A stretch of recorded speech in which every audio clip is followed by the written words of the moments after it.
Welcome to Appliance Codes, your trusted source for all things appliance repair. If you're dealing with a Whirlpool Duet Dryer that's displaying the F22 error code, you've come to the right place.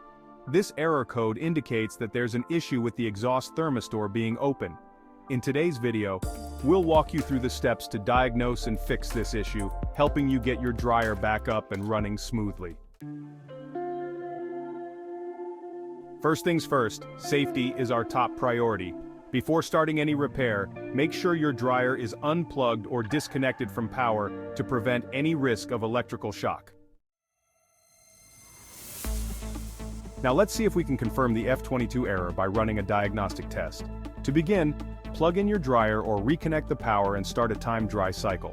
If the F22 error code flashes after about 60 seconds and the dryer shuts off, this indicates that the thermistor or its wire harness is either open or shorted. Once the error is confirmed, unplug the dryer or disconnect power again to proceed with further inspection. We'll start by checking the wire connections at the machine control electronics and the thermistor. The thermistor is typically located near the exhaust outlet. Ensure all connectors are secure and not damaged. Loose or damaged wires can cause the F22 error to appear.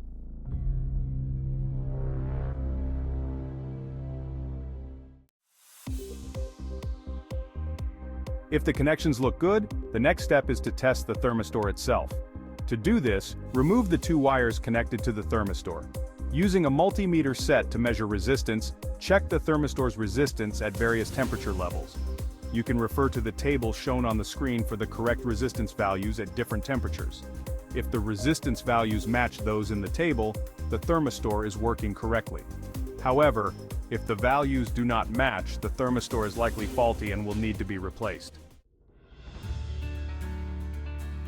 For this repair, you'll need a new thermistor, part number WP85777274. You can purchase this part directly from our website at appliancecodes.com. There will be a link to the part in the description below, so make sure to check it out. Once you have the correct part, replace the faulty thermistor with the new one. Reconnect all wires and make sure everything is securely in place, including the P14-3 connection. After reassembling any panels that were removed, plug the dryer back into the power source. Start a timed dry cycle again to test the dryer. Monitor the dryer to ensure the F22 error code does not reappear, and that the dryer heats and operates correctly. If the F22 error code persists even after replacing the thermistor, it could indicate a deeper issue with the dryer's electrical system or main control board. Thanks for watching Appliance Codes. If you found this video helpful, please give it a thumbs up and subscribe to our channel for more appliance repair guides and troubleshooting tips. Don't forget to hit the bell icon to stay updated on our latest videos. See you next time.